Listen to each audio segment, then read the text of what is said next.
name is Marisa Bolivar, and I'm really happy that you all are here on behalf of Templeton Hills Community Farm. We're going to talk about radishes and a few other nutrition topics today, namely protein. And the farm has been such a blessing to us. It's sponsored by this church, Templeton Hills Seventh-day Adventist Church, as sort of a health ministry to get people excited about eating locally grown produce and taking good care of our health and optimizing wellness.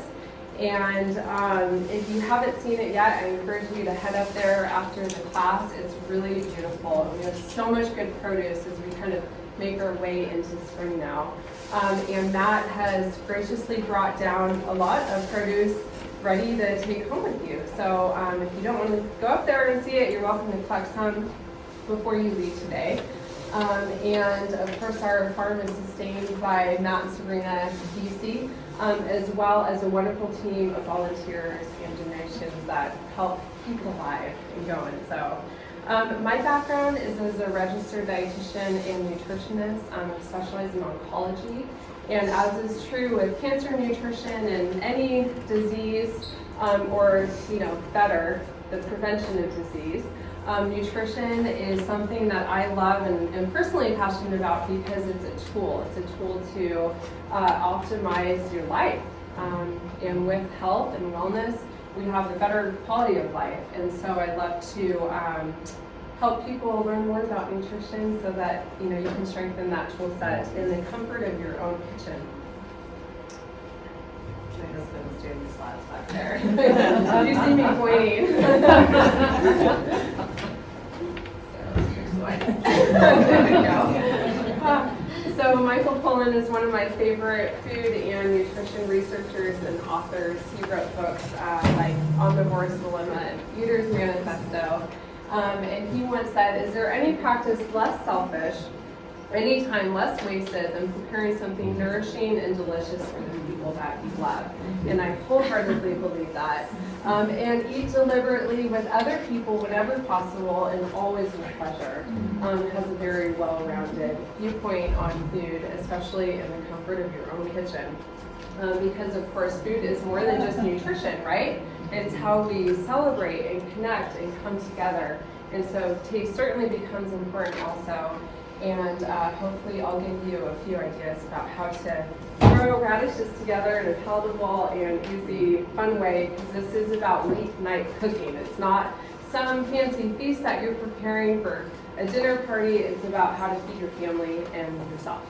My 7-year-old amazingly loves radishes, so she was really excited this month because we ate a lot of radishes. And that's what she does. She just sits at the table and eats through them. It's amazing, because I can't even do that. But I was excited to see her happy about it. So this is an outline of what we're going to be covering together. First, I'd like to briefly go over the highlights of our last class on greens and fats before we dive into our focus on radishes today and why we love radishes so much. Next, we'll start with our first recipe of the day, which is beefless tacos, topped with a radish salsa, and then we're going to unpack a theme that surfaced last month on protein. And I'm going to take this opportunity to talk about meat analogs because this is a growing trend that we're seeing in the food marketplace, and it's kind of perplexing. So I wanted to use this as an opportunity to discuss them. And then we'll return to our recipes with a carrot, radish, and orange salad, and then we're going to finish the day with a roasted radish hummus. Radishes were a unique challenge for me because it usually gets the role of a part-time vegetable in a vegetable salad at best, and maybe a pretty garnish on your plate. But rarely do we see radishes as the meat of the plate. And so it was fun to find some creative recipes, and hopefully this will inspire you to take some home today, because they're back there on the table and there's more up at the farm, and experiment yourself. So, if you were here last month, you may recall that we talked about leafy greens and the nutritional powerhouse that they provide to us. They're loaded with vitamins K and C and E. Those all have antioxidant potential. You may recall that K and E are fat soluble, so they are aided by having some salad dressing or cooking in oil or offering with other fat on your plate, because that's how they're best utilized by our own body. They also offer lots of minerals like iron and calcium, potassium, and magnesium. Those are also aided by vitamin C, helps your body utilize those vitamins and extract more out of the leafy greens. And they have tons of phytonutrients, including beta-carotene. Those are building blocks of vitamin A, as well as lutein and zeaxanthin. Those are called macular pigments. They aid in your eye health. So they help increase healthy cell turnover. They help the lifespan of our eye and therefore prevent eye aging, and have lots of other nutritional benefits. You may remember that I'm a huge fan of fiber. It's my favorite nutrient of all. And leafy greens offer us tons of fiber, and fiber does lots of really cool things. They help feed the microbiome in your gut. That's all the good bacteria in your gut, and aid in digestion. That helps stimulate our immune system in that way. They also help us regulate our blood sugar and our weight too. So the fiber does lots of good things for us. And then lastly, some leafy greens do have a lot of oxalates. You may recall that that is just a natural waste product, and really the only reason that that's of any consideration is if you have a propensity to form calcium oxalate kidney stones, or if you maybe have a compromised bone density, because oxalates do bind with calcium from the leafy green and just take it along for the ride out of your body. And so it just means that you won't absorb as much of the calcium in the leafy green. Spinach is really high in oxalic acid, and so if either one of those apply to you, then maybe just opting for a low oxalate containing leafy green, like a cruciferous green. So that would be kale or maybe bok choy, because cruciferous greens are exceedingly low in oxalates, and therefore you get to absorb all of the calcium in those. And then lastly, we talked about fats last month, and kind of did a breakdown of different types of fats. And this is just a quick reminder on where those fats are found. So unsaturated fats are great for us because they increase our good cholesterol. That's high density lipoprotein, or HDL. They also decrease our bad cholesterol. That's LDL. That's the one that forms that plaque on the inside of our vascular walls. And they also decrease triglycerides, which is that third layer on your lipid profile when you get your labs back. And those are found in plant oils like olive, canola, sesame, peanut, avocado oil. It's found in nuts and seeds and avocados. So that's where you're going to find your good, favorable, unsaturated fats. Saturated fats come from tropical plant oils. Those are suboptimal. They can provide lots of flavor when the time calls, but they are particularly concentrated in coconut and palm oil. Those are so saturated, it's more saturated than lard is, just to kind of give you a point of reference there. Also, it's found in all meat fats, so every meat contains fat, and that could be even poultry as well as beef, pork, and lamb, and those fats are saturated, as well as dairy fats like cheese and butter and milk products and eggs as well. Saturated fats work against us a little bit because they don't affect your HDL, but they do increase your LDL, bad cholesterol, and your triglycerides.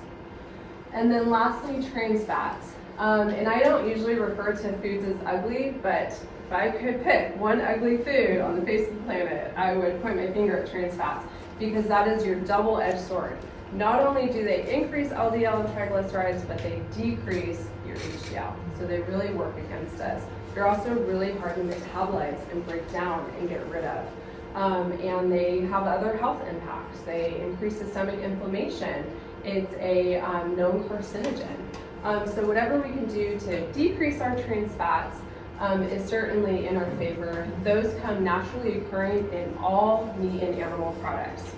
And it's just a part of it, so it's hard to eliminate. They're also formed when frying, so all fried foods do have trans fats, and smoked unstable oil. So if you take a beautiful polyunsaturated fat like sunflower oil, and you cook it at a high temperature, you're going to create what's called a damaged fat. And those are, the byproduct of cooking an unstable oil, things like free radicals, which are toxins, as well as naturally occurring trans fats. And then they come in a more concentrated package with processed foods. And that could be, cookies or chips or crackers. Food industry is kind of sneaky. You have to look for it on the ingredients list, and that's labeled as hydrogenated oil because by law they can't have any more than 1.5 grams per serving. So that looks like 0. Okay, any questions about that before we move into our topic on today? Yeah? You had smoked, does that include smoked salmon? That's a good question. Smoked salmon doesn't have a lot of fat in it, but probably some of those would be naturally occurring. It's more the other preservatives that are used in the smoked salmon that's concerning, which are just meat preservatives. So. Yes? We like popcorn. Is there an oil that's good for cooking popcorn? Because it has to be pretty high. Yeah, I think avocado oil is your best for high temperature cooking because it has the highest smoke point of any oil out there. And you kind of were asking, why do you like avocado oil so much? It can be stable over 500 degrees. So no other oil comes close to that. And I don't think popcorn gets that high, but if you're going to cook it in oil, I'd say avocado is probably your best bet. It's the most stable. Or you could. Rapeseed oil was a high smoke point. That does have a high smoke point. Probably has more flavor too. Avocado oil is really neutral, so if you're looking to add a flavorful component. But there are other oils that are, high temperature oils. So there's canola and sesame, as well as peanut oil. Those all are very stable. Or you could air pop it and add oil afterwards. Toss in olive oil or something. Yeah. So you mentioned the trans fat in the food labels. It'll say 0, but it actually has some, even though it says 0? It does, yeah. Oh, wow. Yeah, if the ingredients list contains hydrogenated or partially hydrogenated oil. Okay. So there's 2 loopholes here, and we're going to talk about another one in a minute. But the one that's actually on the label is hydrogenated oil. And I said 1.5. It's actually 0.5 grams. So the FDA kind of cracked down on this and banned the use of trans fats, but by making it less than 1 gram per serving. So legally it's 0.5 grams per serving, and a lot of food companies just changed the serving size. So I mentioned last month, like 15 chips, all of a sudden became 5 chips, and that's silly because no one eats 5 chips, but that's how they were able to kind of bypass that regulation. However, aside from that, there's a margin of error there. So even though it has to be 0.5 grams per serving, it's usually closer to 0.9 or even 1 gram a serving before they have to label it as such. And so it's just easier to avoid products that have added hydrogenated oil, if that makes sense. Yeah. You like I like to cook in a pan. Can you cook it where it's sauteing considered to be frying? What makes something frying? Yeah, frying is essentially submersed in oil at a high cooking temperature. And so pan frying, not as much, but I would say if you're over medium on the stovetop, then that would justify a stronger oil, which is those high temperature cooking oils like avocado, canola, sesame, grapeseed, or peanut. Yeah. What about air fryers? That's such a good question. Air fryers do use less oil, but it does use pressure and a high temperature. So any oil you do add is likely to become trans fat. So you could essentially add no oil, but that's hard to do. And so if you're going to use an air fryer, I would definitely use a really stable oil for that. So at least it has way less fat than the alternative, right? So it's a better alternative if you're gonna fry something. Yes. What if you like smoke it like meat, like salmon, like yourself? You have a smoker. Does that make it a little heavier because you're not buying? It's not processed. It's whatever seasonings to it. Is that a little bit? Sure. Yeah. Maybe it's like the air fryer. There's like a spectrum there, and so that would be like one step to making it better. But the preservatives with smoked meat is probably what is the most concerning and has been, the most frequently identified as like group 1 carcinogens. And so you can eliminate that step. I think you're still going to change the protein and the fats to a certain extent, but on the spectrum, it would definitely be better than buying the processed alternative. So let's dive into radishes. At the farm, you're going to find so many beautiful varieties. They come in red and purple, white and pink, and they all have lots of great nutritional benefits. And a lot of those colors are going to give you an indication of their intensity, meaning, namely the spice, as well as just the pungency of the radish. So these all vary, quite a bit in intensity, mostly due to their growing environment and obviously the type of radish they are. But if you see radishes up here in the summertime, they tend to be a lot spicier because warmer temperatures favor the ingredient that gives them their spice. And we're going to highlight that in today's class because it's by far the most nutritious thing about radishes.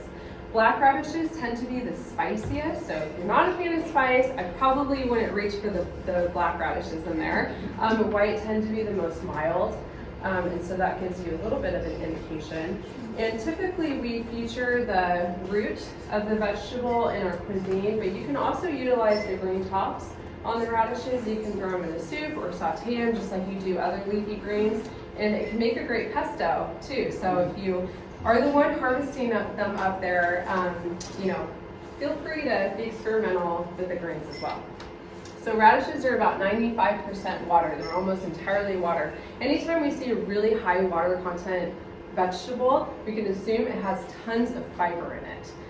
So the bulk of its nutritional value at face value is from fiber, and there is quite a bit of vitamin C in them as well. But probably the star player is something called isothiocyanates and polyphenols. So it's like enough of that. So polyphenols is responsible for the color. That's where the pink and the black and the red come from. We talked about that with carrots. Polyphenols are a great antioxidant. That's responsible for color in all vegetables and fruits, and antioxidants help protect ourselves from the damage of free radicals, like, for instance, fried oil would be a really good example of that. So it helps protect ourselves from the damage that free radicals cause. And then isothiocyanates is what's responsible for the spiciness in radishes. So isothiocyanates are also found in things like mustard and wasabi and horseradish. So anything that's really spicy that's not a pepper is because it has isothiocyanates. Isothiocyanates are also in cruciferous vegetables like broccoli and cabbage. It's that bitterness. And basically it's formed by the plant as a way to protect itself. In fact, it's harmful to the plant too. So it only forms it when it's in fear of being eaten by an animal, or when you're harvesting it. And so that's just part of the plant once it ends up on our plate. But unfortunately for the plant, it's also protected for our own body. So isothiocyanates are really incredible because they help protect the cells in our brain, in our heart, and our lungs. It also improves insulin sensitivity. It has antimicrobial benefits. It's a really incredible compound, and probably the most exciting of all of them is that it has some really amazing anti-tumor properties. And if you've ever heard that cruciferous vegetables were really good for you, it's because of the isothiocyanates. With the anti-tumor properties, probably the most impactful of all of these is its ability to deactivate carcinogens. So not only does it help dissemble the carcinogen, but it helps your body get rid of it. So it's so amazing that the pharmaceutical industry has been trying for the last decade to encapsulate these so they can be used as a chemotherapeutic agent. Easy, so you could just, put it in your salad. That would be an easier way of doing it. But I look forward to seeing how they're able to capture that in the field of oncology. So here's our first recipe of the day. Beefy Beefless Tacos topped with a radish salsa. These are two different recipes. The salsa comes from Living Kitchen. It's an online database of plant-based recipes. And the beef seasoning comes from House of Yum. It got a lot of 5-star reviews, and so that's what led me to try it. But it's actually intended for real beef, and the beauty of Impossible meat, which is what we're going to use today, is that you can sub it out as a 1-to-1 substitution. So this is a great recipe for meat eaters at your table that may be close-minded to eating beans. We have 2 boys in our house that this recipe worked perfectly for. And total time takes probably 20 to 40 minutes, especially if you have a food processor, even less. And it yields about a serving of 4 people, 2 tacos each. So for the ease of today, we're going to serve this sample actually on some chips.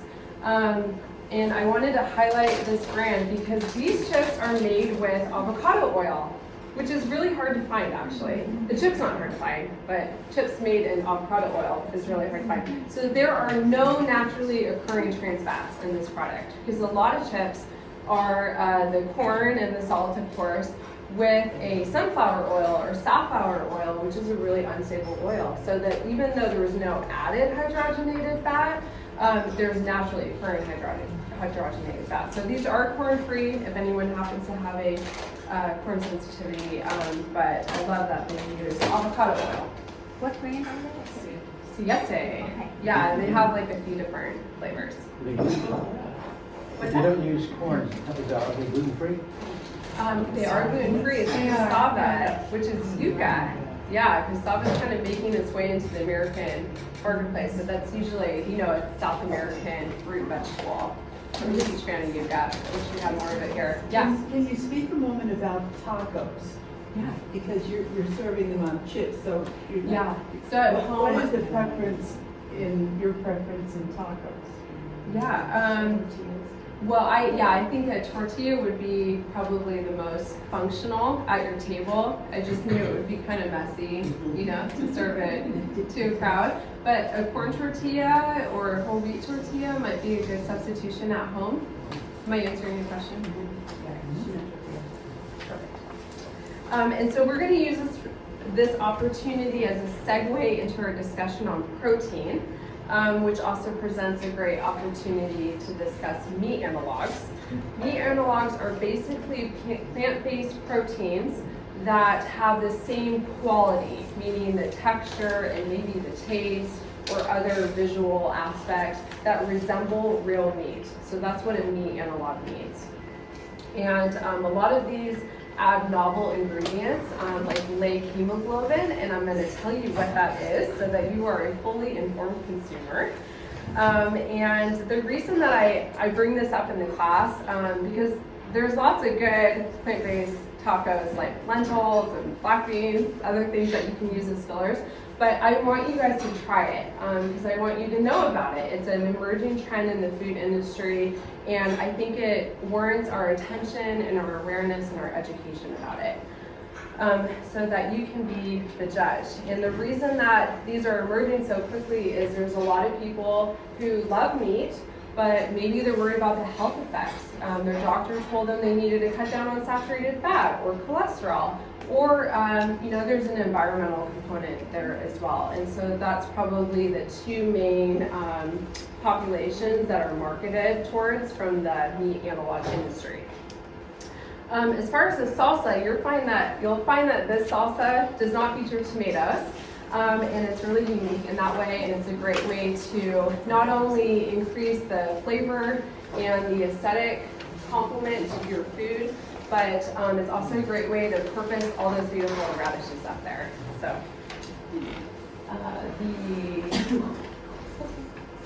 There we go, there's the radish pasta. So you need about 8 to 10 radishes, some garlic. You can keep the ribs and stems of the jalapeno in your salsa if you want some heat. Leah made the beautiful salsa today, and she kindly removed that for you in case you're worried about the heat. And then some lemon, cilantro, and a little bit of salt and pepper. This recipe is not very salty. A lot of salsas have a lot more salt, but the meat has salt and the chips have salt, and so we kind of scale back the salt a little bit. You can also add some cucumber, which increases, I think, the freshness in your salsa. So that can be another way to purpose more vegetables. So essentially you're gonna put everything in a food processor. And what's really funny about this is, I can't remember who it was, but they asked me, well, you have a food processor, right? Last month. I'm like, you don't need that. I sold mine. Which is why I did this manually, and why Leah made it for the class. It took a long time, but it was worth it. So if you don't have a food processor, I promise you it's still worth it.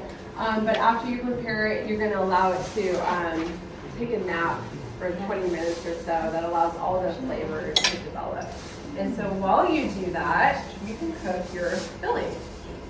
So here are the ingredients for the beef tacos. I'm gonna cook the meat analog in avocado oil because this is my favorite high temperature cooking oil. It's really neutral. It doesn't add much flavor to your cooking, which is good or bad depending on what you're aiming for.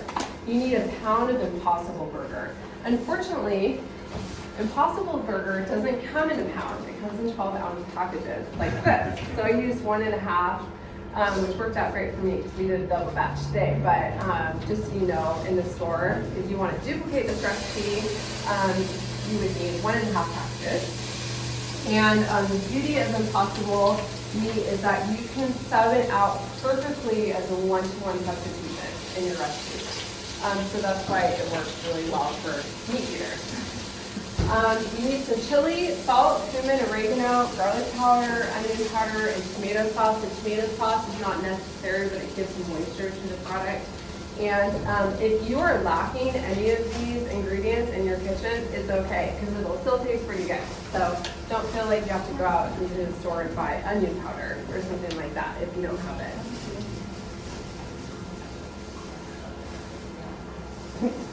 You're using the Impossible. There's also Beyond, was it Beyond Meat or Beyond Meat? Beyond Meat, yeah. Because that's, you want to talk about the two? Yeah, I'm choosing Impossible Meat because it's really responsible for carving its way into the food marketplace in a different, unique way, which I will tell you about in just a second.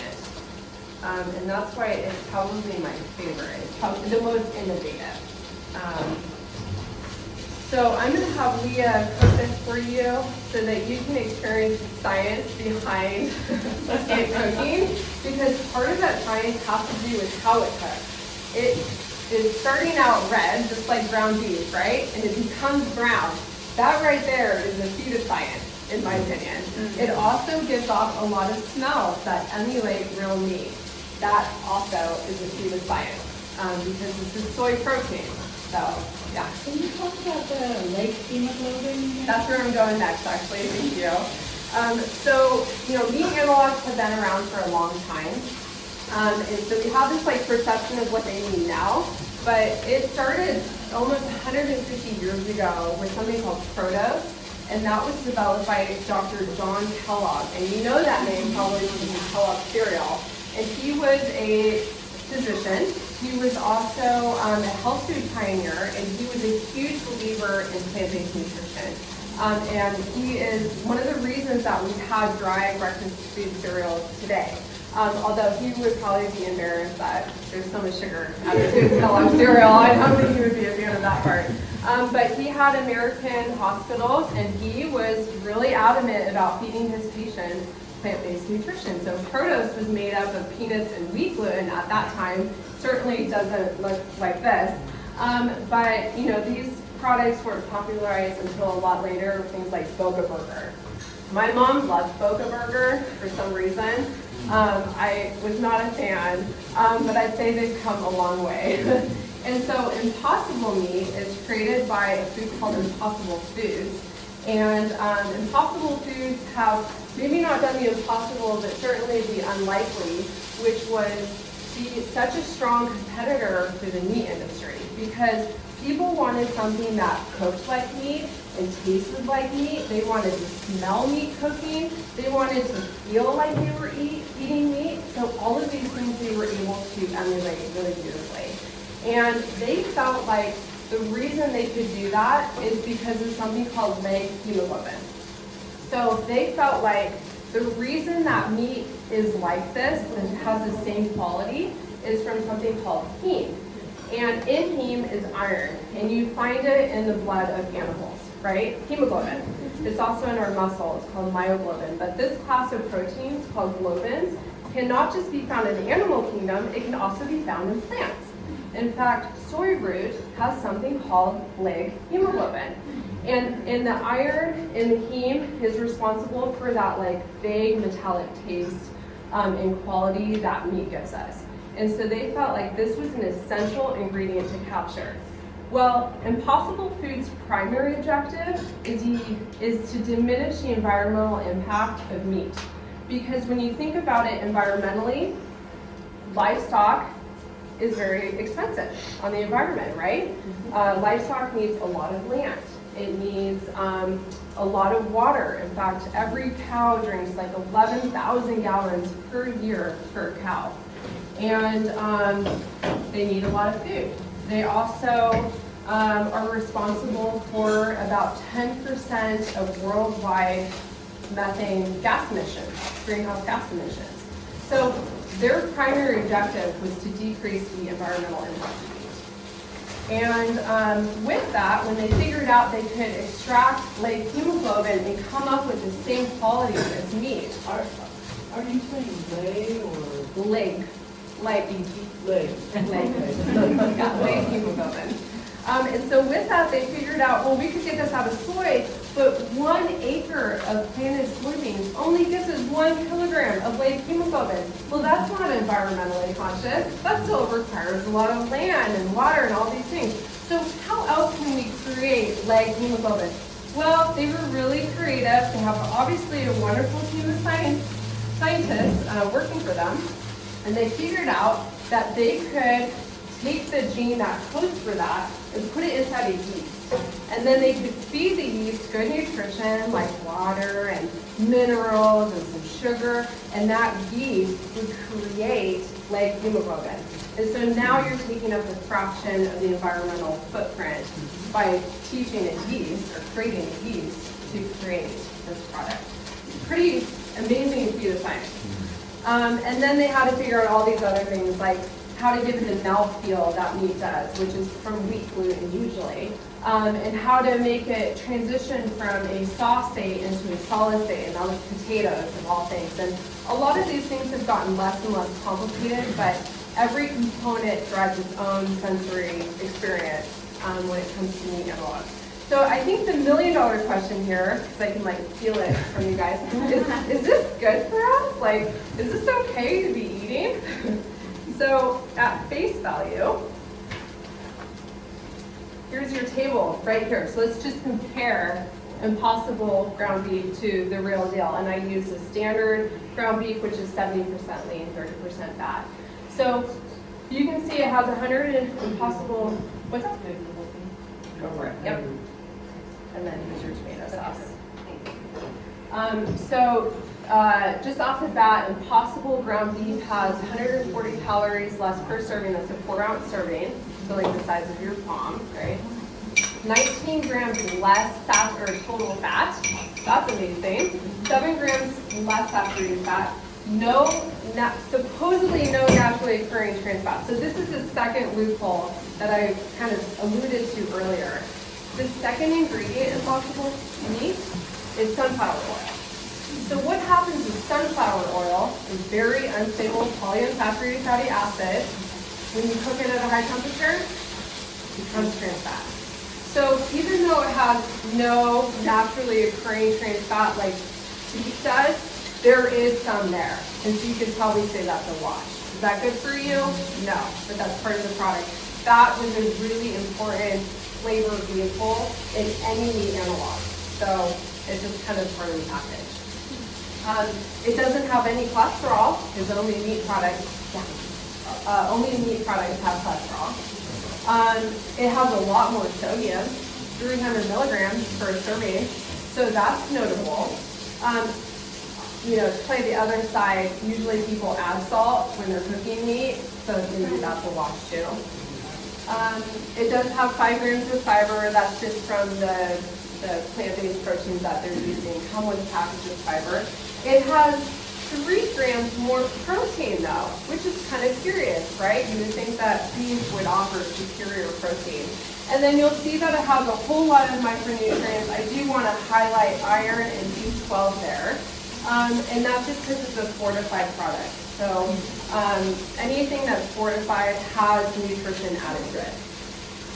So just looking over the basics here, I think it's clear that Impossible Meats comes out on top, but that doesn't change that it's a synthesized food. So we don't have a lot of history with Impossible Foods. I think this is kind of a game of like, let's wait and see. But in the meantime, I think it's favorable to real ground beef. So it's a favorable substitution, and it also warrants eating it in moderation. So this is not the kind of thing that I think you should, even though there's a lot of studies that says, oh yeah, late hemoglobin safe, and yeah, this is a safe product. I think that we should still consume it in moderation until we have more information. Yeah. Can you get the same amino acids from plant-based that you get from beef? Yes, and actually, we're going to talk about that too. Yeah, I'm really glad that you're just like one step ahead of the game. And at the end of the day, beans are still better. So you can see the third column there is black beans. Third of the calories, no fat, tons of fiber, still has protein. You can't go wrong with eating beans. So, moral of the story. So now we're going to turn it over to a broader spectrum, which is just comparing proteins. So how does plant protein compare to animal protein? I have one more question. Yeah. Why do beans give you gas? Well, actually, yeah. So beans are known as like musical fruit, right? I have a child in my house that loves to sing that, unfortunately for me. But that is due to a fermentable carbohydrate called the lactans. And there is lots of fermentable carbohydrates, and really that would only affect you in that way if you are lacking the enzyme, which is a protein that helps you digest them, in deficiency. So it actually, a lot of people don't have that issue. A lot of people produce enough alpha-galactosidase, is the enzyme specific for beans, and so they may never experience that at all. But a lot of people, as they age, your stomach acid is less abundant, and what changes in your stomach acid is your gastric pH. You produce less of certain types of enzymes. It's also true if you go a really long time without eating beans, and then all of a sudden you eat beans, your body's like, whoa, I didn't know I needed to make alpha-galactosidase today in that abundance. And so you can supplement with a product like Beano, which is just alpha-galactosidase. That's exactly who it's marketed for. Beano is not good if you need it for lactose absorption or something, or digestion. It's just for beans. But you can conditionally actually produce it, meaning that the more you have beans, and with Beano, you can train your gut to produce more alpha-galactosidase. It just takes time.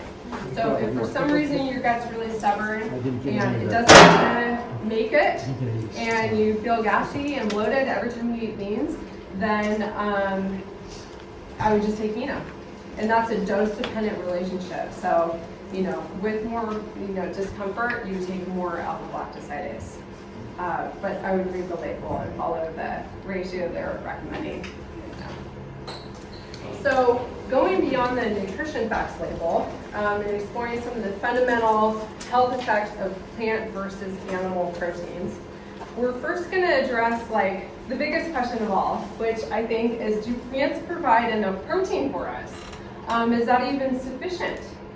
And I think the best way to examine that is to look at really large population studies, because it doesn't matter what I have to say at the end of the day, or my opinion. It has to do what does population studies show us about sufficiency, especially with huge groups of people that have no animal protein at all. Are they doing okay? Are they healthy? Do they have muscle wasting? Do they have a hard time getting the nutrition that they need? So the first largest study in history of those eating plant-based diets was published in 2013. It's amazing it took so long. But it was by NHANES, which is like a national health survey group. It's a branch of the USDA.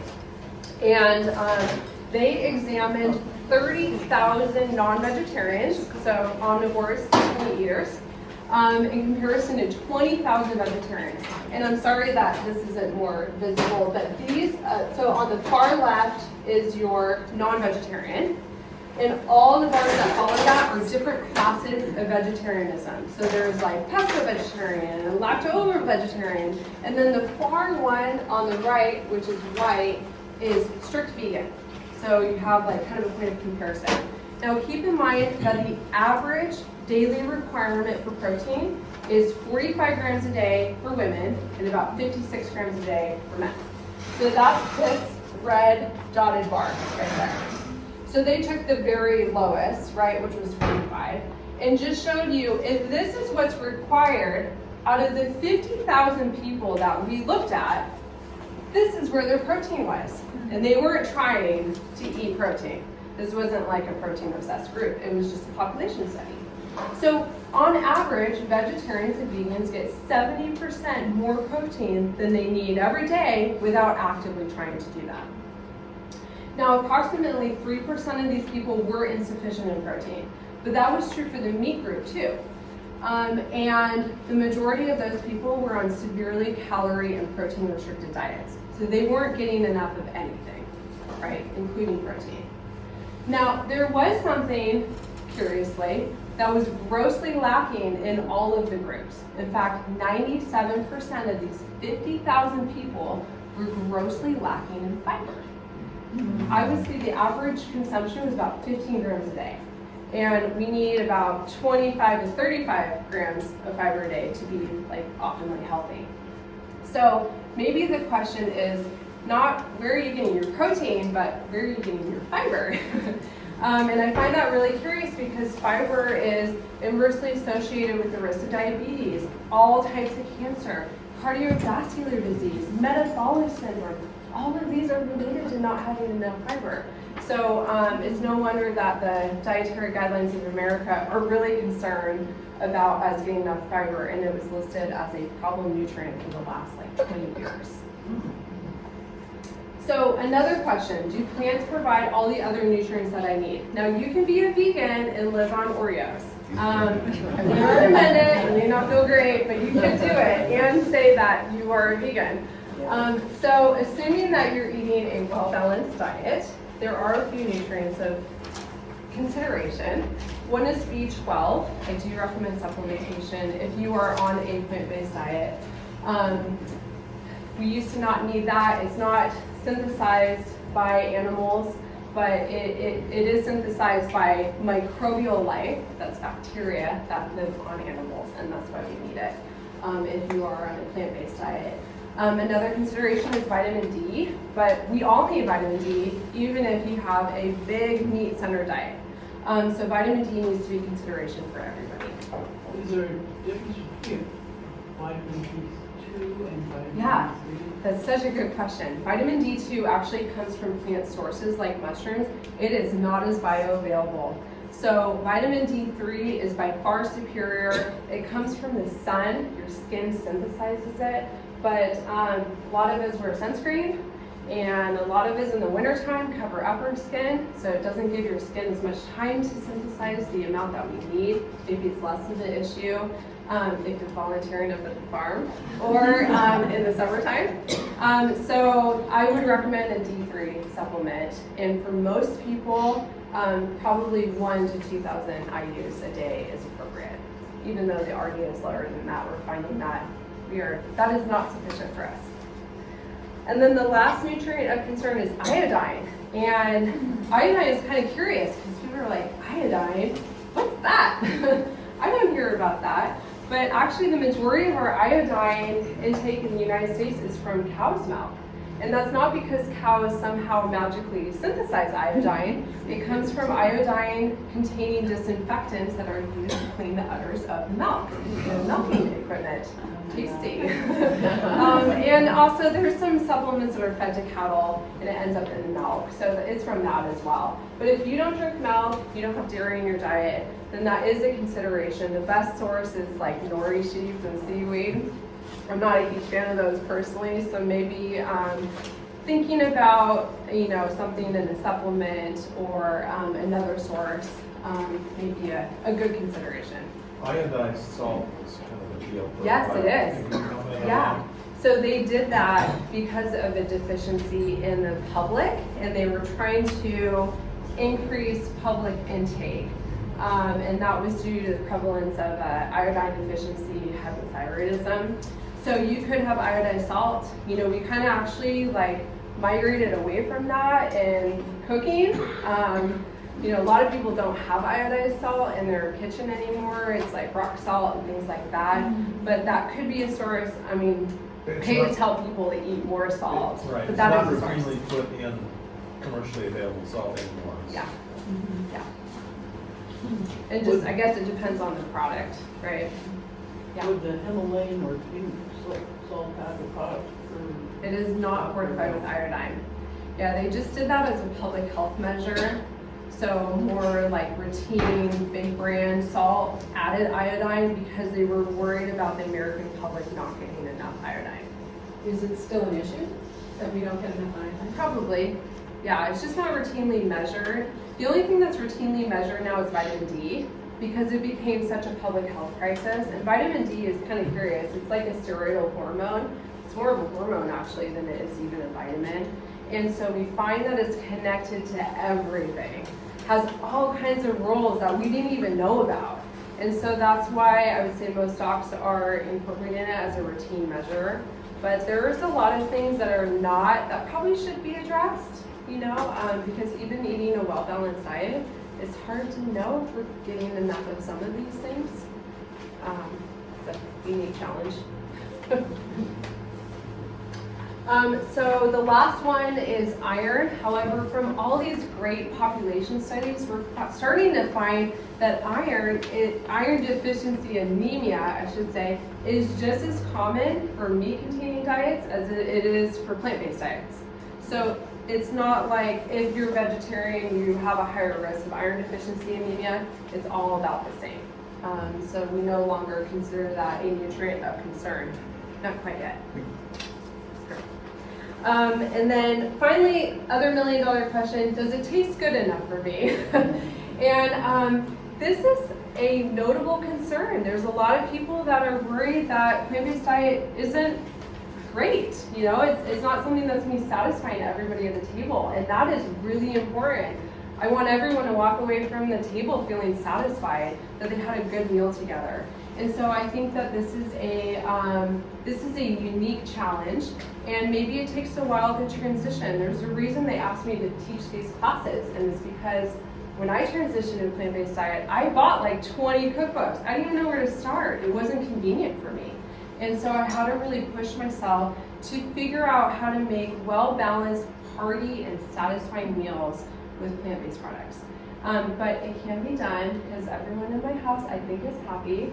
And I would challenge you to do the same, and you can start with Meatless Monday, but just thinking about how can I use more plants and less meat? Because every organization, you name it, American Heart Association, American Diabetes Association, American Cancer Society, even Dietary Guidelines of America are pushing us to reduce our meat consumption for our health and incorporate more plants. So I think it's a mindful consideration. So moving on to animals. Does animal protein provide too much protein? Well, that's kind of a novel concept because for a long time we've had this notion in our culture, our society, globally, that meat protein was superior. It was better than plant-based protein. And in fact, if you had chicken and fish and dairy products, you were getting better quality protein than you were from beans, right? Or any plant-based proteins for that matter. And so again, this is kind of counterintuitive to us because all these guidelines are saying, hey, Tina, can you back up? I'm not there yet. Because all these guidelines are telling us to reduce our meat consumption. And so this, I think it helps to know where this came from, but it came from the 50s and 60s and 70s when protein energy malnutrition was like broadcasted to us. And protein energy malnutrition is characterized in kwashiorkor. You may remember these young children in underdeveloped countries with these distended bellies, and that's what that was. And because we had enough calories, we kind of latched on socially to protein. Like if we don't have enough protein, like that could be our family, right? And so we had to work backwards, and kwashiorkor, any protein energy malnutrition is still a problem. It still happens all over the world. However, it is pretty rare in the United States, and our most formidable public health threat is really the opposite, right? It's having too much energy and too much protein, a westernized diet that causes chronic disease. So in 2016, there was a landmark study published out of Harvard. It involved 100,000 people, and they wanted to examine the effect of protein, of animal protein. Like, how does this correlate with chronic disease? And so they looked at all kinds of factors. They looked at saturated fat and cholesterol because it's easy to blame those, right? If you have more fat in your diet, maybe you'd have a higher risk of heart attack and things like that. And they looked specifically at dying prematurely. So what was our mortality when we ate more and more animal protein? And they found that even decreasing the animal protein in your diet by 3%, you would gain 10% improved mortality. You decrease it another 3%, you get another 10% increased mortality. So you were less likely to die prematurely from a disease, including cardiovascular disease like a sudden heart attack, the less animal protein you had. So isn't protein? Like, doesn't your body look at protein all the same? Well, they kind of had to go back to the basics and dissect protein, say what is different about animal protein than plant protein, and they found that animal protein has more branched chain amino acids. Now, when I was in college, I used to race a bike, and I supplemented myself with branched chain amino acids because that's what all the athletes did. We have this notion that we have better muscle and more muscle if we have branched chain amino acids. It was popularized for a really long time, still to this day. But we're finding the more branched chain amino acids we have in our diet, the higher our risk is of dying prematurely. Plant-based proteins, very low in branched chain amino acids. It's kind of curious correlation there. So this was confirmed more recently. There's another study, it's the largest diet cohort study in the history of science. And it involved 400,000 people, and they found exactly the same thing. For every 3% reduction you have in animal protein, you gain a number of years of healthy quality of life. So I think we can kind of draw the conclusion that one, if you are meeting your calorie needs, you are meeting your protein needs. And two, more plant-based protein is better, right? Any questions about that? And that study was just published in April of 2020, so it's good recent science. Question. What is it about animal protein? Because they're both proteins. What is it about animal protein that's so bad? Well, I think what the scientific consensus is the branched chain amino acids, and there's just a strong correlation. I think they're still trying to dissect what exactly that is, right? There's other components of animal protein that I'm not going to go into detail about today, but things that cause systemic inflammation that are now classified as group 1 carcinogens, namely heterocyclic amines. It's what happens when you cook animal protein, they become carcinogenic. So there's probably a number of factors at play, but it's hard to pinpoint in those really large population studies because there's so much variation in human diet. I know that probably doesn't really answer your question. Yeah. But I have read that there are some amino acids that you don't find in plant-based that are Yeah. required for building muscle. Yes, and I'm going to actually address that in 1 second, like right ahead of the game. So next slide. So how much is enough? Well, the consensus is 0.6 to 1 gram per kilogram of ideal body weight. And so that number has come down a lot. Even just 3 years ago, it was 0.8 to 1.2 grams per kilogram of ideal body weight. If you're wondering what your ideal body weight is, there is a formula. And basically, for the first 5 feet, men start at 106 pounds, women start at 100. And for every additional inch, you get either 5 for women or 6 pounds gain. So I know that's kind of confusing. And I can tell you, I can calculate it for you after class if you're really curious what your ideal body weight is. But just as an example, I'm 5 foot 7 inches, so I give myself 100 pounds for my first 5 feet, and then for the additional 7 inches, I get 5 pounds per inch, so it's 35. So my ideal body weight as a 5 foot 7 pound person is 135. So that would mean that my protein requirement, roughly, would be 36 to 61 grams a day, because that's 61 kilograms, right? So if you want help calculating it, I certainly can do that. Yeah. It's not fair.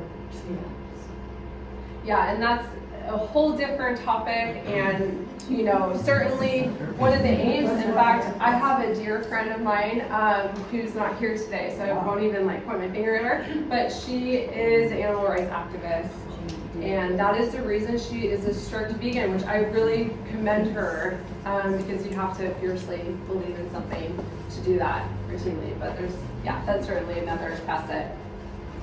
I didn't hear her question. Oh, she mentioned animal rights. Okay. Yeah. So this is our generalized consensus. That is a loose estimate. You know, it really only applies in an acute care setting. So if you end up in the hospital and someone's caring for you, they will probably calculate your protein needs.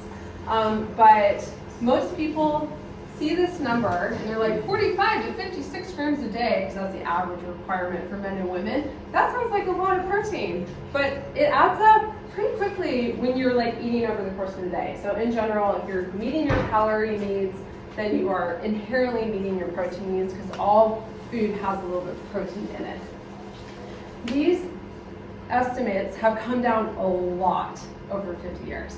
And we see the most acute changes in our infant protein requirements, because infancy is kind of a special time. It's when we grow the quickest over any time in our life. And so another curious idea is to think about what is the perfect food for us, especially for infants, since that accommodates our needs during the quickest growth period of our life. What is the most perfect food for human consumption? Like the only food that was fine-tuned, especially for us, over the course of thousands of years. Mother's milk. Yeah. Yes. That's like not what we normally think of. And I'm not like telling you to go home and drink a like cup of breast milk or anything, but you would expect that the protein quality and composition would be reflected in that most perfect food, right? But what's interesting about human breast milk is it has the lowest protein of any animal milk, like all of them. It's less than 1% by weight. So there is no animal that makes a milk of that low in protein. So maybe that's, you know, kind of an idea for all the like protein advocates that are like, more protein, you know, to consider. Just a quick question. Yeah. Why did you, if you have osteopenia or osteoporosis, why is Yeah. your protein less? Yeah, so that is actually up to debate. And I really want to do a class on bone health, because there's like so much controversy. We don't have it figured out. Like science has not figured it out. My mom has osteoporosis, and she reads like a book a month and sends them all to me, and I have not read them, but I feel like doing a class on it would inspire me to read all of them. So I need 3 months at least to do that. But Yeah, it's really curious because there's a lot of experts in bone density that really advocate for more protein, and there's a lot that advocate for less protein. And so the jury's out, and we just don't know yet. And there's so many factors at play, it's really hard to pinpoint, what's going to be the most effective in the long run. So you may have decreased protein needs if you have chronic kidney or liver disease. That is true. Like, there's no debate about that, especially for kidney issues. And if you've had a family history of kidney disease or your kidneys have kind of faltered a little bit, you really should be super mindful of your protein, because less protein, especially animal protein, will help preserve the life of your kidneys. You may have increased protein needs, maybe if you have a non-healing wound, but even that's up for debate. Because really you just need adequate calories and nutrients. So if you have someone in your family or close friend who has a non-healing wound, it's really hard to say if that has anything to do with our protein needs. Jury's still kind of out on that too. So we used to have all these clinical reasons for increasing protein, and now we're seeing this trend in the healthcare community where it's like less and less and less. Interesting. Okay, and then lastly, to address your question on pairing protein or pairing amino acids, there are 20 amino acids. Those are building blocks to protein. 9 of those are considered essential, meaning that your body does not make those amino acids, so you should get them from your diet, right? And we've had this long history of believing that we had to pair proteins or to complement them, right, in order to make high quality protein. But our nutrition community has debunked that for decades now. And for some reason, medicine has not gotten the memo. Lots of media has not gotten the memo. Every time I read something about pairing proteins, I'm like, oh goodness, I need like a loudspeaker. We need like even American Heart Association 10 years ago did a whole piece of it, still on their website, that you do not need to pair complementing amino acids because you can get them all from plant foods, like in varying amounts. And that's where the idea came from. But unfortunately, we had this concept that you had to do it the same day or even at the same time in order to make up for that deficiency. So luckily, our bodies are amazingly resourceful, and it maintains pools, huge pools of floating amino acids. Not to mention we have a big recycling program. In fact, 90 grams of protein is dumped into your digestive tract every single day, dissected, reassembled to make the perfect proteins that you need for everyday life. So whatever protein you need, your body uses those to reassemble them. So that really takes the pressure off of you as a consumer to worry about pairing complementary proteins because your body already figured it out. It already did it. So on that note, great sources of concentrated plant-based protein include legumes like edamame, chickpeas, hummus, I'm going to make that today, lentils, peanuts, cashews, and almonds, all kinds of beans, nuts, which, little fun fact, are dry, single-seeded fruit. Did you know that a nut was a fruit?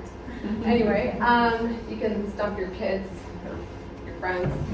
And then seeds, and quinoa is actually a seed also. That's why it has so much protein in it. So these are all great concentrated sources. Yeah. I've been told that people who have issues with low thyroid and Hashimoto's, it's recommended to avoid legumes and soy. And is that current? Really good question, and I'd have to brush up on that. So, people with Hashimoto's tend to have a higher sensitivity to gluten, which is high in protein. But the other things, I don't know, that's curious. I'd have to read into that. And I've read a couple things, so it is. Yeah, I haven't heard that before, but it's possible. Any questions about protein before we finally move on from protein? You guys learned everything that you didn't want to know about protein. Okay, so we're going to move to a proteinless salad. Actually, it does have a little bit of protein in it, but naturally occurring. Next slide. is a carrot, radish, and orange salad. This comes from one of my favorite cookbooks called Salad 2, because there's like totally unique, beautiful salad recipes. Thank you, Nita. That's who gave me this cookbook. And it's quick and easy, it's refreshing, it's unique, it's colorful, and it's all in season ingredients. So I use the carrots from the farm. The carrots are amazing. Please take some home. They're so delicious. They're super sweet and really crispy. And oranges, citrus is still in season right now. This is like a variety that's like between a normal orange and a blood orange, which I use for color because it's pretty. And topped with chives, and obviously features radishes. So I think the sweetness of the carrot and the oranges complement the spiciness of the radish. So if you're looking for something that's not green and is still salad, this might be a good option for you.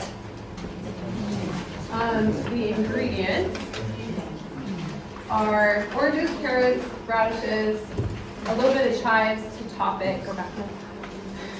You're fired. Olive oil. I used a good quality olive oil, some lemon. This recipe calls for orange flower water, which if you have orange flower water in your kitchen, I commend you, because I don't. You can tell me where to buy it. That was kind of an outlier for me, but you don't need it, because I still thought it was good. A little bit of cumin and cinnamon, salt and pepper. Yeah. And because I'm so grateful you all are here, I used a little drizzle of our farm honey. So we have these at our farm. It was such an awesome blessing for us. We got tons of honey. It was like the best honey ever. So hopefully we'll do it again, right? And so I did add some honey to your dressing, which definitely makes up for oranges that aren't super sweet, even though I thought the oranges were sweet, but it's still a nice compliment. When you say your farm, your personal I'm farm? sorry. No, I do not have a farm. Yeah, right here. I stopped growing tomatoes. We always did tomatoes because I'm like, everyone needs homegrown tomatoes. They taste amazing, right? And then you go up there and you try the tomatoes in the summertime and you're like, why am I growing tomatoes? I just go there and get the tomatoes there. Because as anyone can attest to, straight off the vine always tastes better. And the produce at our farm is lovely. So. This is best served on a platter instead of in a bowl because you have big discs, right? And so we kind of cut them up for the purpose of having a sample. But that's what makes it so pretty. So you can see all the things that are in it. So essentially you're going to whip together the vinaigrette and then dress it. I wait actually about 10 minutes before you serve it because that allows all the flavors to develop. So it's kind of a unique spin on salad. Any questions about the salad? I just have a comment. Okay. So radishes are less spicy this time of year? Yeah, it's colder. And those isothiocyanate favor warmer temperatures, which again is responsible for the spice. And so the warmer the growing temperature is, the more isothiocyanates are produced and the spicier it is. Yeah. So those radishes look like the spicier in the summer. Yeah. All right, so we're going to dive into hummus. This recipe came from Danny, which is kind of funny, like the radish company, you know. I think even they were charged with the task of coming up with something creative and palatable for all the radishes that they sell. But it's really easy and it's really tasty. It's also a beautiful hue of pink, just 1 week late for Valentine's Day. But it also makes a great dip 1 week late for Super Bowl too, for vegetables and chips. And for those of you in the room who like hummus, I think a lot of us are in the habit of buying it from the store, but hummus is really easy to make. It's like ridiculously easy. And it always tastes way better when you make it from home and from scratch. And there's like so many variations you can add to it. So I highly encourage you to attempt to make hummus if you're feeling up for the challenge. Because I think you'll surprise yourself with how easy it is. And I'm going to do it in front of you so I can prove that point. Here are the ingredients. So you have some radishes and some oil that you're going to use for roasting the radishes. And then some olive oil, a good one, I would say, that has flavor in it, for adding to your hummus, some lemon and tahini. For those of you who aren't familiar with tahini, it's a Middle Eastern condiment that's just made by grinding sesame seeds. So tahini has kind of a distinct flavor, and not everyone loves it, but I do think it's an acquired taste. So you're not a huge fan of tahini, it is a primary ingredient in hummus. You don't have to add it. You could do something else. But it may take just a little getting used to. And some garlic, cumin and salt, black pepper. And this recipe does not call for beans, but here we talked all this, piece about protein. I was like, and then I served two things that don't have protein. So actually, beans, really concentrated protein, one of my favorite sources of protein. We did talk about canned beans last month. And so we compared, if you were here, we compared dried beans to canned beans, and the nutrition was surprisingly comparable. It's more the BPAs that are in the can, that's a plastic lining the can, does have some health impacts. And so if you're wanting to reduce that entirely, you can buy a can like this. This is Eden. It was sold at Nature's Touch. That's where I try to buy all my beans. And she does a great job sourcing her products there. Nature's Touch is in Templeton on Main Street. But we also talked about how bean juice, if you could retain it, has a lot of nutrients, specifically B vitamins. It's really high in B vitamins. And so you can supplement back the bean juice. Look at all this yummy bean juice got from the chickpeas in order. Oh, okay. Okay, perfect. So that is the proper name for bean juice. It doesn't sound as unappealing. And you can supplement your hummus with some of the liquid that retains all of that good nutrition from the beans to achieve the texture that you want in your hummus. So denser hummus obviously would help less of that.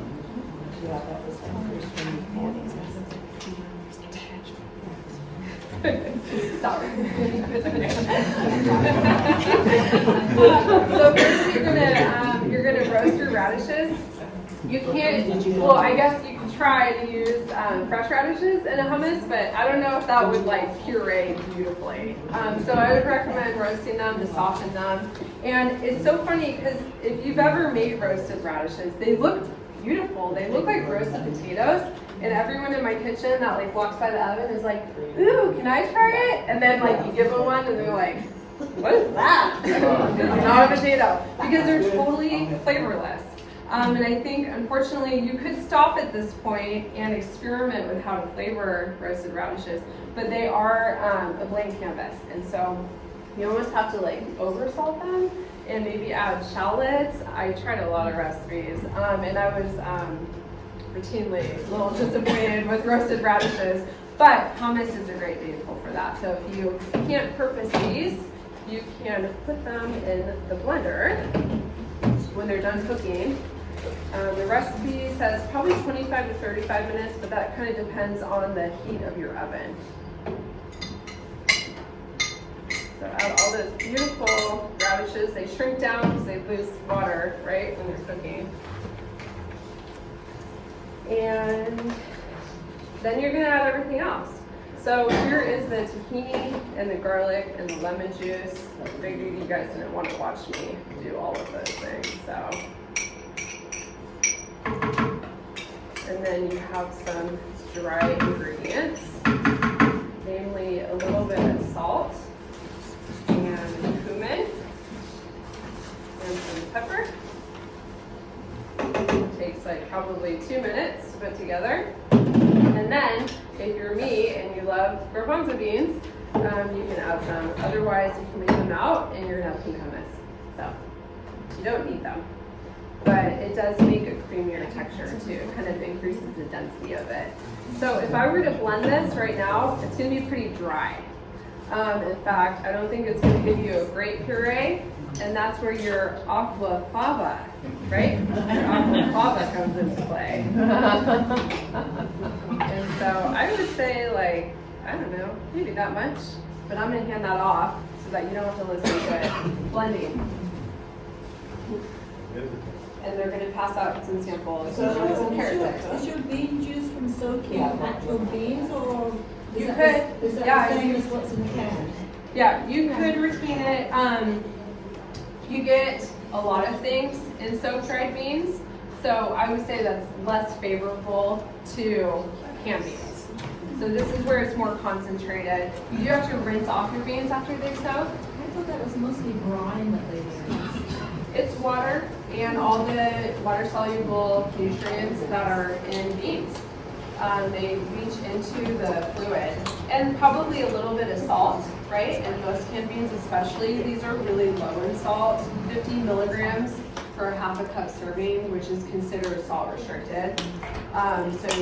This company does an exceptional job of that, but obviously you're gonna find that most companies have much higher salt content. Because I always boil it wet, I think it's salt water. Oh, perfect. Look at that. Super easy. Looks good. Yeah. Oh, yeah. Try making your own hummus. It is not pink, but it has a little bit of a hue still. If you didn't add the garbanzo beans, it's like super pink, which I have 2 little girls at home that thought that was like the coolest thing ever. So, any questions? I have a question. So the original recipe did not call for garbanzo. The original recipe did not call for chickpeas. I added it. Okay. Yeah. And so you don't have to, adding the radishes, even though that adds all those isothiocyanates. It does. Okay. Yeah, so some of those do cook out, but not all of them. Yeah. I have people who are not garbanzo beans, Yeah. and could you do like a white bean in it instead if you wanted that? Yeah, I think that's what's cool about hummus is there's like hundreds of variations. That you could do it. Yeah, and you can vary the vegetable. You could use beets. I think we're going to talk about beets in March, which I'm excited about. Yeah, because they're sweet and they're beautiful. But you could vary the vegetable. You can vary the bean. You can do almost anything you want with a hummus and call it hummus. I think that one of the standard ingredients is tahini, but don't feel like this has to hold you back. Not everyone in my household loves tahini. And so I think there's plenty of room for experimentation. It's not uncommon to, think that this is an unfavorable flavor. And I encourage you to experiment with that. Yeah. Yeah, because it has virtually the same texture. You could use almost any nut or seed butter. It's just going to change the flavor quite a bit. So, peanut butter, I don't know if it has a complementary flavor to everything. So you may be kind of on one path there with your flavor profile, but that's great. I mean, why not have some fun in the kitchen, and worst case scenario, it doesn't taste great and you do it differently next time. It's the story of my life. Marisa, have you tried putting fresh radishes in there just to give it more spice that are not roasted? Yeah, or even as a garnish, or you could use them. Actually, we thought about using them as a dip, but all the pieces were so small, I thought that would be kind of frustrating. But yeah, I think it would make a great garnish. How they decorate the top of your dip? Yeah. Can the beans say that they have PBA on them, or is there a way to tell if you're picking up canned beans, aggressive canned beans? I don't think so. They're not required to be labeled. That's actually actively changing because there's so many lawsuits about the use of BPA. Unfortunately, the BPA substitutes are probably worse. And so we're going in a tailspin with that because the industry is recognizing that we need to diminish our use. But, it's a very profitable and simple method that puts a lot of products on the shelf. And so it's hard to get away from entirely. But the substitutes are probably even more concentrated in synthetic hormones and that sort of thing. So really, you're looking for a product that says it doesn't have it. And so that can And say PBA this, free. yeah, it says no BPA or BPSs, which is the primary substitute. Probably rewinding. Yeah. And these are hard to find. So the food industry is not making that easy on us. Is this your child? Yes, that's my 3-year-old. And I wish I was radishes. No, it's chocolate. That is what she looks like when she eats chocolate. She is a chocolate fiend. She definitely enjoys food, which is so cool. Yeah, I love it. So, yeah, like the burger you're talking about, my husband, who used to eat meat years ago, says it tastes too much like meat, so he won't eat it. And That's pretty good. any of the other substitutes that you think is a grade above some of Yeah, that? I would say any substitute that purposes beans or lentils. I Right. think lentils actually makes a really good meat analog. There's just not a lot of products that do that. I try to get the P1 or the, Yeah. Yeah, and that's a great substitute. I actually have a recipe for lentil meatballs that are like very similar to meat, and Good. they're delicious. They're saucy. I think the sauce helps Yeah. quite a bit. But meat eaters, like when we have people over for Right. dinner, and I know they're They like like it. those. Yeah. Yeah, to like my black beans or whatever. That's like the kind of thing that I would serve, and that's so much more nutritious. You don't have to worry about like any long-term issues about surfacing. No, we used to think that like Crisco was good, so that's kind of my Ooh, it's terrible. That's like a bucket of trans fat right there. And so that's why I think that like we should all be aware and educated on meat analogs and know that there is a value there, especially for meat eaters. We actually, in the nutrition field, we call them transitional meats because they're really intended to transition you to a plant-based diet. Right.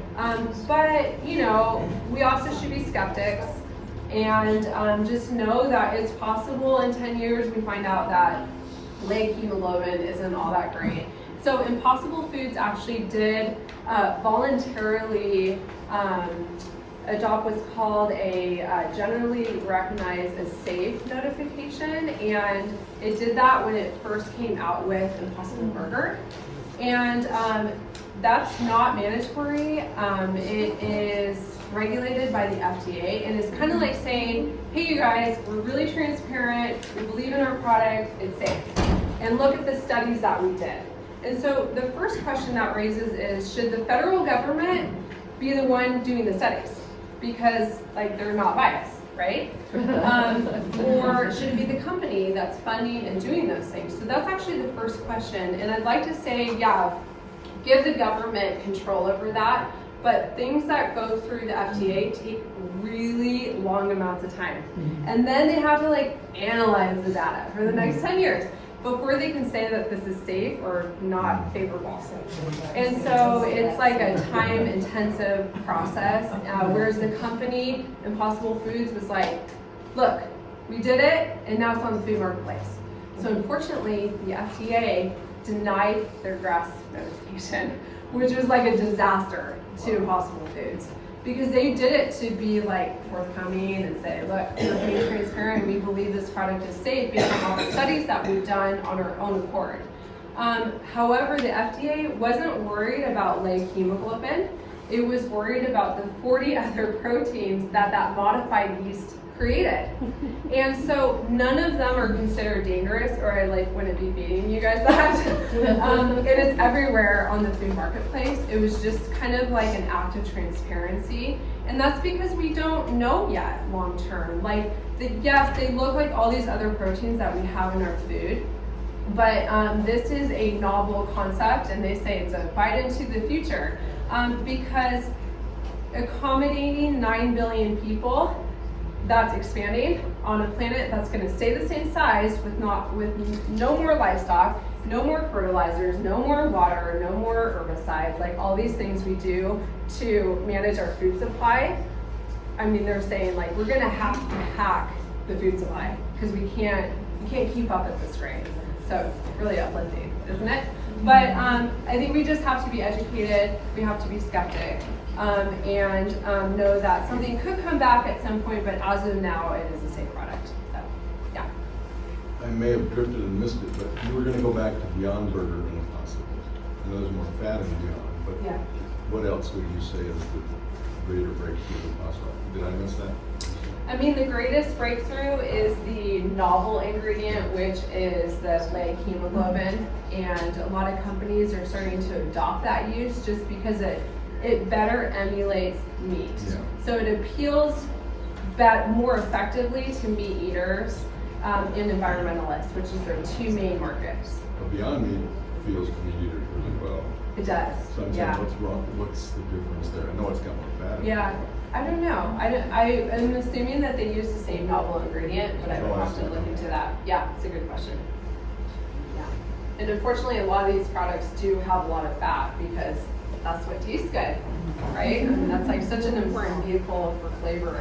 And their other main fat source is coconut fat, which is super saturated. So like that's not great either, but it's what makes it taste fatty and delicious.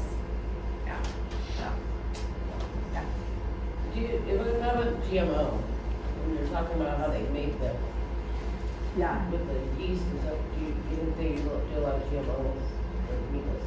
Yeah, they do. I mean, it's actually, it's more novel in the way that it is a genetically modified organism, because yeast is a living organism, so it's not a genetically modified crop.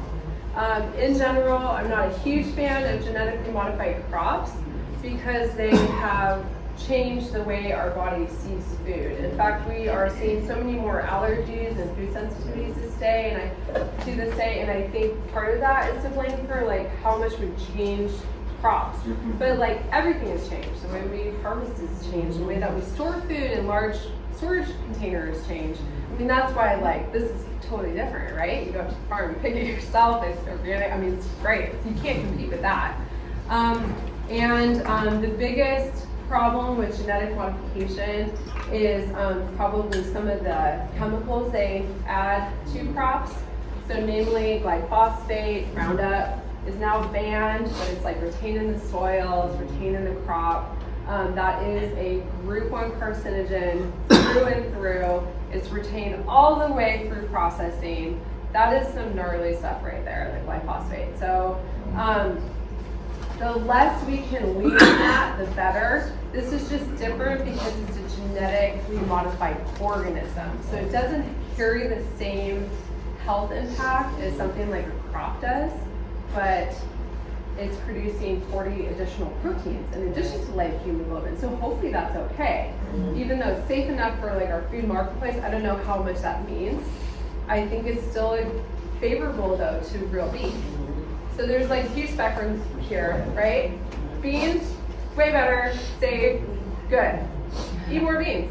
But if you are like not a huge fan of beans, or you have a recipe that calls for ground beef, you're like, geez, like Marisa said, like beef wasn't super great, that might be a good place for it as a substitution, because it is, at the end of the day, a transitional meat. Let's transition towards plant-based eating. Probably would have been easier to serve lentil tacos today, but you know, it's a good opportunity for discussion. So, okay. Thank you so much for being here.